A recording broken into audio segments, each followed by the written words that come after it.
আসসালামু আলাইকুম। আপনারা অনেকে ফোন দিয়ে বলেন যে নতুন মাদার, এরকম লাল মাদার খোঁজেন।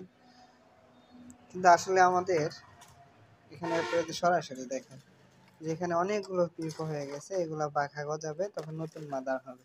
যেমন এই যে এটা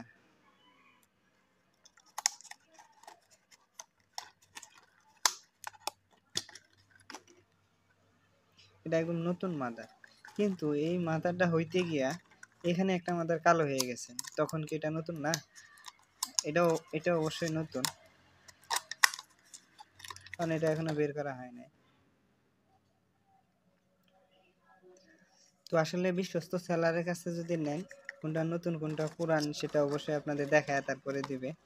আর আরেকটা বিষয় দেখায় যে এই মাদারগুলো প্রায় ডিমের কাছাকাছি চলে আসছে, এখন এরা ডিম দিতে সক্ষম। কিন্তু এখন পর্যন্ত আমি এদের থেকে ডিম নেওয়ার জন্য কোনো কিছু ব্যবস্থা নেই নাই। যদি সেল হয়ে যায় তাহলে সরাসরি ওনার খামারে গিয়ে ডিম দিবে, এমন ব্যবস্থা করে রাখছে আর কি। আর যদি আমি এগুলা থেকে ডিম সংগ্রহ করার জন্য চেষ্টা করতাম বা রাখতাম, তাহলে এখানে কিছু ভুসি দিয়ে দিতাম। আর ভুসি দিলে ডিম পারতো, তখন আমার ভুসি লার্ভাটা সংগ্রহ হয়ে যেত। তো আপনাদের যারা নতুন মাদা লাগবে যাদের, তারা অবশ্যই যোগাযোগ করে নতুন মাদা সংগ্রহ করবেন। ধন্যবাদ।